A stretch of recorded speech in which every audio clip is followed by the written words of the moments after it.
warahmatullahi wabarakatuh. Di kesempatan ini, di pertemuan ke-11 ini, kami akan mempresentasikan dengan tema Data Governance dan Data Quality Management pada mata kuliah pemodelan data SQL dan NoSQL dengan dosen pengampu Bapak Suhendra Eskom Mkom. Dan kelompok kami yang beranggotakan saya sendiri Heri Purwanto, Saudara Izul Fitrianto, Saudara Fahriza Wijaya, Saudara Rian Dewi Hanggara, dan Saudara Julian Afrianto. Studi kasusnya adalah konsistensi data pelanggan. Ringkasan masalah, data pelanggan tidak konsisten antar sistem, yaitu website, mobile application, CRM, dan billing. Audit menemukan duplikat, standar tidak ada, dan tidak ada pemantauan kualitas data. Lingkup sistemnya, website menyimpan profil pelanggan yang terkadang berbeda dari sistem lain. Sedangkan mobile application, data pengguna sinkron sebagian, versi lokal menyebabkan perbedaan. CRM-nya adalah data pelanggan untuk penjualan dan layanan terdapat entry ganda. Dan untuk billing sistemnya, data tagihan sering berbeda alamat atau email dari sumber lain. Halo rekan-rekan semua, sekarang kita masuk ke bagian lingkup sistem yang ada di perusahaan saat ini. Di sini kita bisa melihat ada 4 sistem utama yang mengelola data pelanggan, namun saya masih berjalan secara terpisah. Untuk yang pertama adalah website. Sistem ini bertugas menyimpan profil pelanggan, tetapi data di dalamnya akan berbeda dengan apa yang ada di sistem lain. Yang kedua adalah mobile app.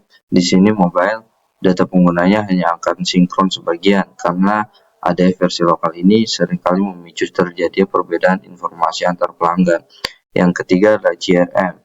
Sistem CRM ini digunakan untuk mengelola data pelanggan terkait penjualan dan layanan. Namun di sini kita masih menemukan ada entry ganda atau duplikasi data. Yang keempat adalah billing system. Pada sistem penagihan ini, data tagihan seperti alamat atau email pelanggan seringkali berbeda jika kita bandingkan dengan sumber data dari sistem lainnya. Kondisi inilah yang menjadi latar belakang mengapa sinkronisasi data menjadi hal yang sangat krusial bagi perusahaan saat ini. Selanjutnya, kita mengambil studi kasus konsistensi data pelanggan. Melanjutkan dari kondisi lingkup sebelumnya, tim audit kemudian menemukan beberapa masalah utama yang menjadi concern besar kita bersama. Ada 5 poin penting yang berhasil diidentifikasi. Yang pertama adalah inkonsistensi data atau masalah pertama dalam ini semua adalah informasi pelanggan yang tidak selaras alias berbeda-beda antar satu sistem dengan sistem lainnya. Yang kedua ada duplikasi. Kita juga menemukan banyak data pelanggan yang tercatat lebih dari satu kali atau duplikat. Ini tentu membuat database kita menjadi tidak efisien.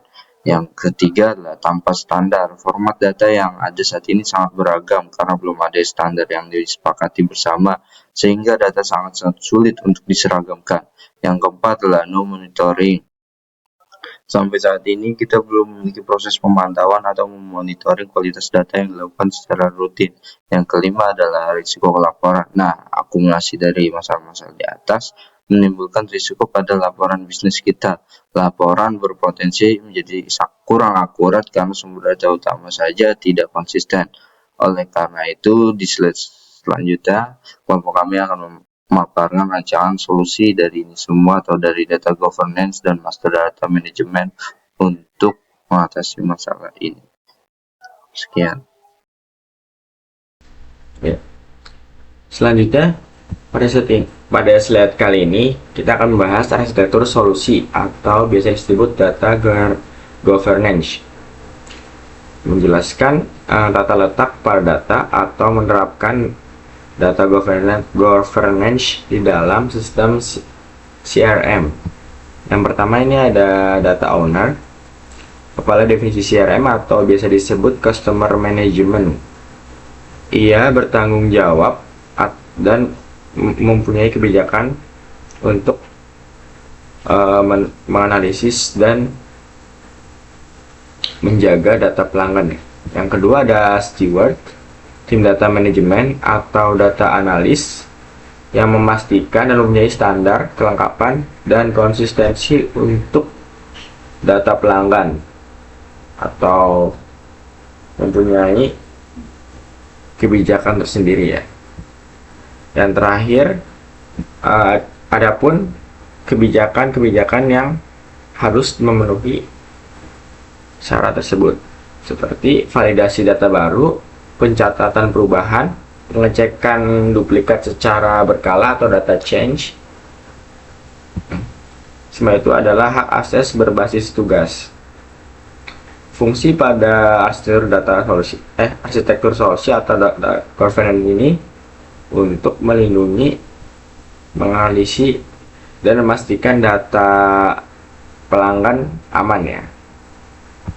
Selanjutnya ada standar data yang diusulkan. Berarti ada sistem yang dimana data-data dianalisis dan disaring lah. Yang pertama itu ada nama atau format penulisan seragam untuk nama pelanggan ya. Ada nama yang identik dan diusulkan ke dalam data supaya nama tersebut sudah masuk ke dalam data tersebut. Yang kedua ada email yang harus unik dan valid. Email tersebut yang sudah diverifikasi ke dalam email pelanggan ya, atau email yang terkait. Yang ketiga ada telepon. Gunakan format nomor telepon yang ditentukan atau yang tersedia yang sudah pelanggan gunakan supaya bisa dapat diverifikasi dengan baik. Yang terakhir ada tanggal. Format tanggal ini sangat krusial ya, yang dimana format tanggal itu data-data biasanya akan salah atau gagal verifikasi jika hari dan tanggal atau tahun salah walaupun satu huruf ya. Fungsi pada standar data yang diusulkan ini supaya format data pelanggan dapat digunakan dengan sangat baik dan sangat aman, supaya aman ya. Mungkin cukup sekian. Ya, di sini saya akan melanjutkan presentasi dari teman saya. Sebelumnya perkenalkan, nama saya Julian.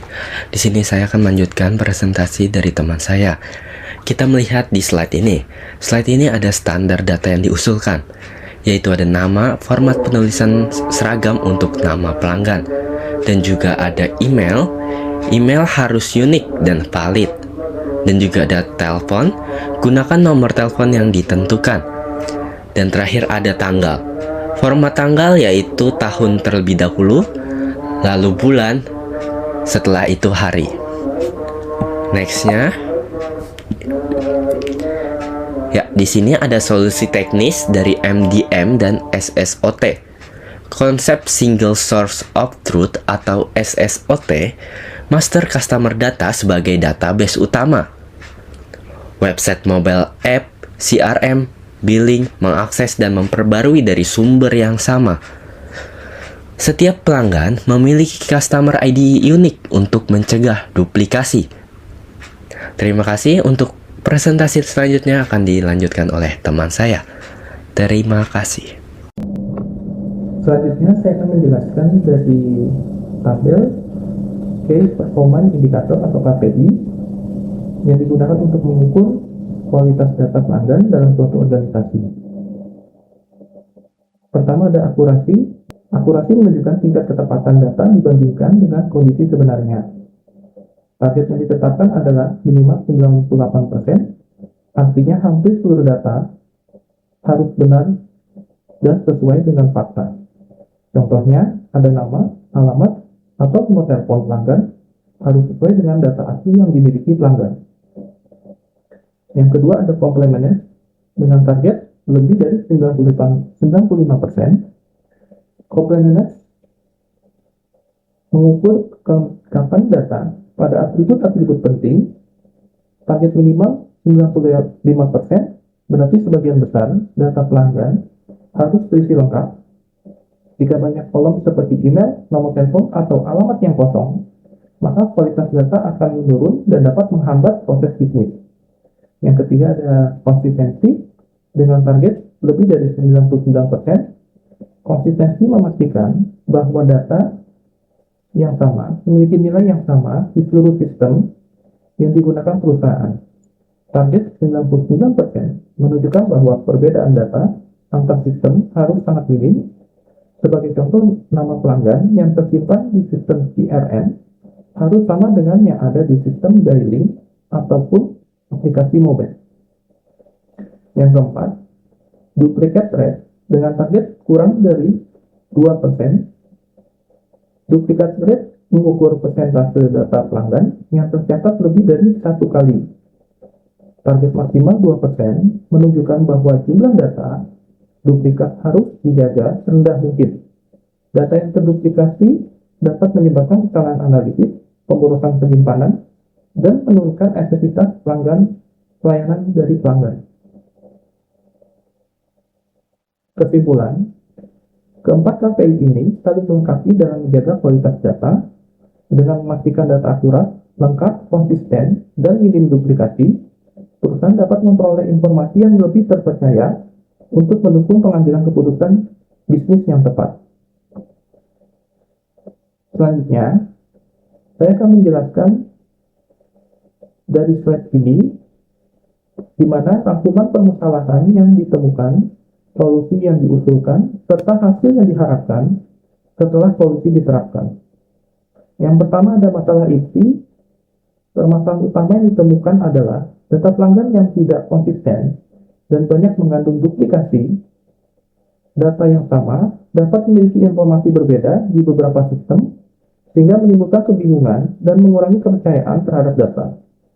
Selain itu, adanya data ganda menyebabkan penyimpanan tidak efisien dan dapat menghasilkan laporan yang kurang akurat. Yang kedua, ada solusi untuk mengatasi masalah tersebut.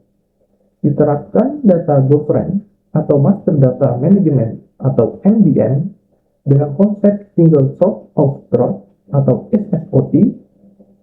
Melalui pendekatan ini, perusahaan memiliki satu sumber data utama yang menjadi acuan bagi seluruh sistem.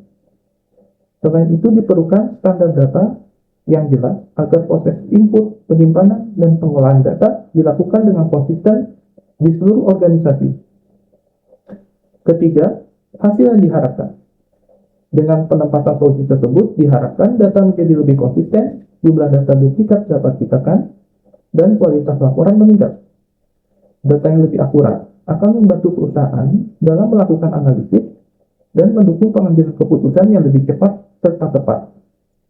Kesimpulannya, kualitas data yang baik bukan hanya masalah teknis, tetapi juga melalui fondasi penting bagi keberhasilan bisnis. Dengan data governance dan MDM, perusahaan dapat memastikan data yang dimiliki lebih terpercaya, terintegrasi, dan siap digunakan untuk mendukung strategi bisnis ke depan. Demikian presentasi yang dapat kami sampaikan. Semoga materi ini dapat memberikan pemahaman mengenai pentingnya pengolahan kualitas data dalam organisasi. Terima kasih atas perhatian Bapak dan teman-teman sekalian. Jika ada pertanyaan, saran, atau ingin berdiskusi lebih lanjut, silakan menghubungi kami atau mengirimkan pertanyaan melalui WhatsApp grup kami. Terima kasih. Wassalamualaikum warahmatullahi wabarakatuh.